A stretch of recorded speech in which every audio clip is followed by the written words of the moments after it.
Stay connected to the world around you. KPBS brings you trusted news, compelling stories, and in-depth reporting every day. Wherever life takes you, KPBS is here, on the radio, online, and on the go. Discover more at kpbs.org.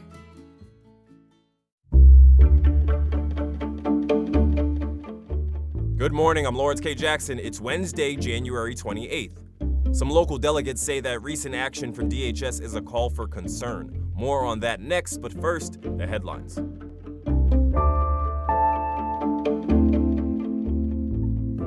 The public face of ICE operations in Minneapolis, Greg Bavino, will soon return to his previous position of leading El Centro's Border Patrol sector in Southern California.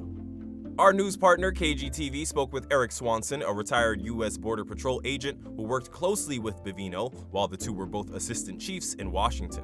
Swanson says Bavino is respected within the agency despite the recent controversy. The thing about it is there's different sites on Facebook that the retired agents can go on, and everybody there is saying all the sector chiefs, all the 20 sector chiefs in the sectors now should be like him. They praise him, and he's a hero, and why is he getting so much slack? Bavino's departure, however, doesn't mean that ICE's Minnesota campaign is over. In Bavino's place, the White House is sending border czar Tom Homan, who will be taking over as lead. The San Diego City Council yesterday voted no on a proposal to charge city residents an annual fee to park on Sundays. The proposed fee featured a discounted rate intended only for residents living in uptown, downtown, and mid-city. Council President Joe LaCava considered the proposal to be too broad, adding that residents in more affluent areas like Bankers Hill would be paying the same prices as others in less affluent areas like City Heights. The unsuccessful proposal will now head back to city staff for revisions and reworking. Forecasters say temperatures will be fairly cool today. Highs for our downtown area are expected to land at around 70 degrees. Skies will remain partly cloudy with wind gusts throughout the day. Warm temperatures roughly 10 degrees above average for this time of year are expected to begin gradually moving in again on Friday and Saturday. From KPBS, you're listening to San Diego News Now. Stay with me for more of the local news you need.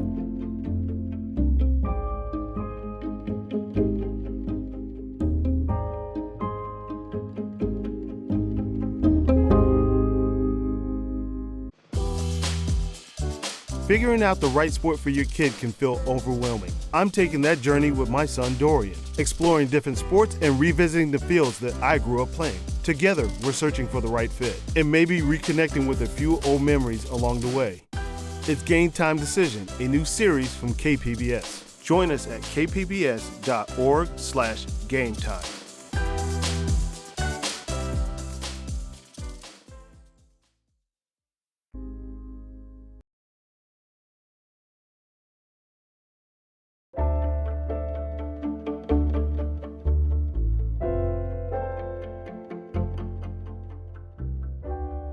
San Diego's Democratic congressional delegates are calling on Congress to pass legislation to rein in ICE.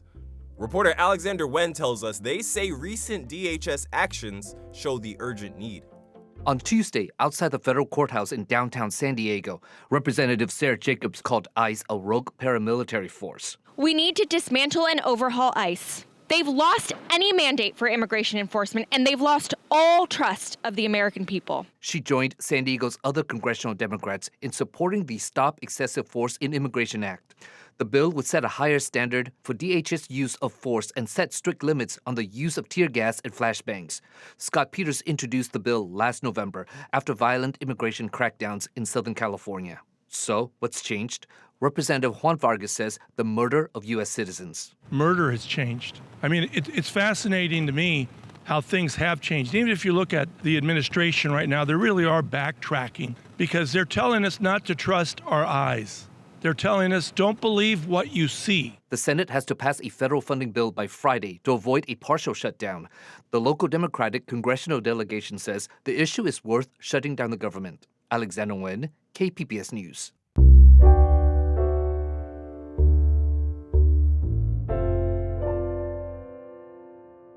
Forecasters say San Diego will have a break from months of record-breaking rain next month as drier and warmer conditions are on the way.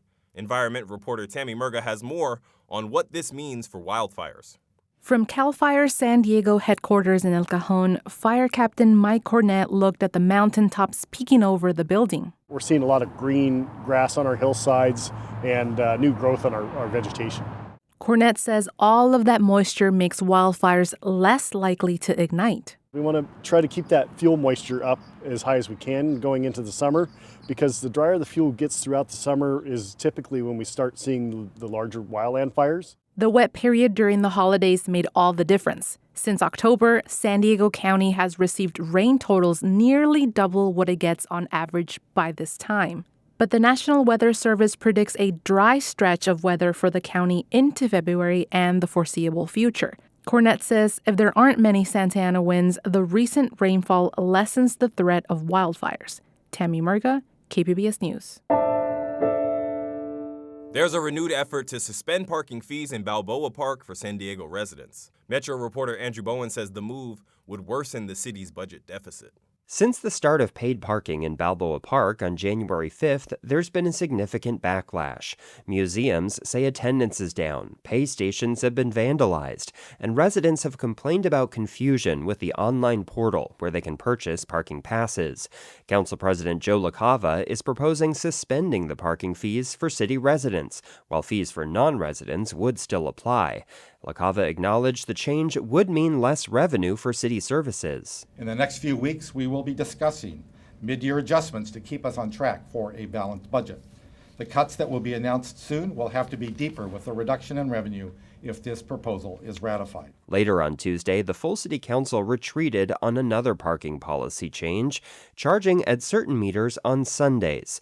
Independent budget analyst Charles Modica warned the council that would mean a loss of about $2.8 million each year in the future. It is certainly council's decision whether or not to implement this fee. There are consequences to choosing not to implement it, and those consequences are the need to identify revenue elsewhere or to identify corresponding cuts. A vote to suspend Balboa Park parking fees for city residents is expected as soon as February 9th. Andrew Bowen, KPBS News. An immigrant surfer who was detained by ICE after accidentally wandering onto a Camp Pendleton beach has been released. Reporter Gustavo Solis says a federal judge ruled that ICE violated the man's constitutional rights by detaining him indefinitely. Hagop Karinian spent 4 months in the Otay Mesa Detention Center. ICE agents arrested him in August, after he accidentally wandered onto the Camp Pendleton beach during a surf trip. A few days after Christmas, a federal judge ordered ICE to release Karinian.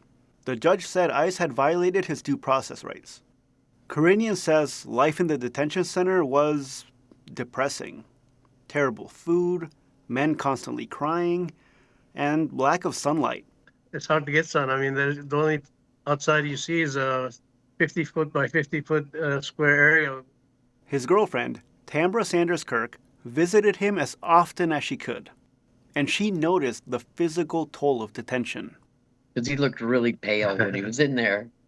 One thing that kept him motivated throughout this ordeal was the thought of eventually reuniting with his dogs. I used to tell Tamara every time I talked to her, I can't wait to see the dogs. That's one thing I want to see so bad. I missed them so much, especially Pepper. I knew she'd go crazy when she see me. Yeah. And although he's now free, Sanders Kirk says that Karinian is still trying to put his life back together. When he came home, he didn't have his work permit. They didn't give it back to him. They didn't give him his driver's license back. He still doesn't have the work permit, but he's got a temporary license finally. Court records show that Karinian was born in Lebanon and came to the U.S. as a 5-year-old in 1975. After 2 nonviolent drug convictions in the 1990s, ICE placed him under something called an order of supervision. That order requires Karinian to check in with ICE on a regular basis and avoid getting in trouble with the law. He has never missed a check-in. The federal judge said that ICE violated its own rules. Immigrants under orders of supervision cannot be detained without a written notice or a formal hearing. Karinian got neither. ICE did not respond to questions about this case. Sanders Kirk says it is wrong for the government to target immigrants who follow the rules. those people are doing the right thing. They're going the right procedure, and they're taking them in to detain them. Yeah. It's not right. You tell them to do it the right way, they're doing it the right way. The couple has mixed feelings about their ordeal. Sanders Kirk says the country is headed in the wrong direction. I'm embarrassed to say I'm from the U.S. But Karanian still has hope. Overall, it's the best place to live. I wouldn't want to live anywhere else, actually. It may be, but with our president right now, the things he's doing. Well, maybe right now, yeah, but. After Karanian spoke to KPBS, ICE informed him that he would have to wear a GPS ankle monitor indefinitely, and he's now subject to 2 check-ins with ICE every month. He is one of 13,000 immigrants who have filed federal lawsuits claiming the Trump administration illegally detained them. It's unclear exactly how many are still in detention. Gustavo Solis, KPBS News.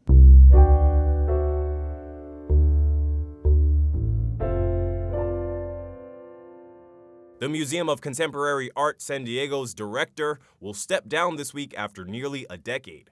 Arts reporter Julia Dixon Evans spoke with her about her career in San Diego.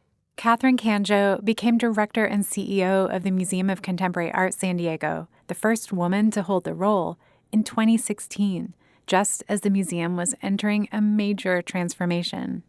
The largest sort of challenge, which in turn had the greatest reward, was the expansion. That expansion was a $105 million project that shuttered the La Jolla campus for 5 years. And to go from being so quiet to then suddenly seeing the lines of people going down Prospect waiting to come in. Canjo also had a front row seat to what she saw as an evolution in the San Diego art scene as a whole, one rooted in universities and artist-led spaces. And that this is an incubator for new artists, and it's also a way to hold practicing artists by employing them. For Canjo, the idea of being a museum of and for a place and time hinged on its reopening. I had the great privilege of unfurling a collection that had been shaped over 50 years. The museum has begun a national search for a new CEO.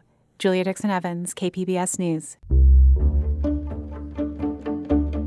That's it for the podcast today. As always, you can find more San Diego news online at kpbs.org. I'm Lawrence K. Jackson. Thanks for listening and subscribing. By doing so, you're supporting public media, and I really want to thank you for that.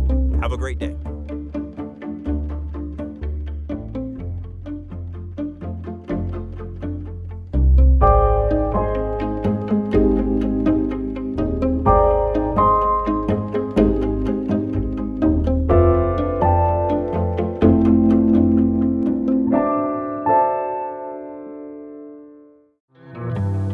From El Centro to everywhere, we're Voices del Valle. Voices del Valle? Voices del Valle is a team-produced podcast about coming of age in California's Imperial Valley. I love Voices del Valle. On the next episode of Voices del Valle, we will talk with teens about their cheer and soccer championship seasons. I've got to listen to that.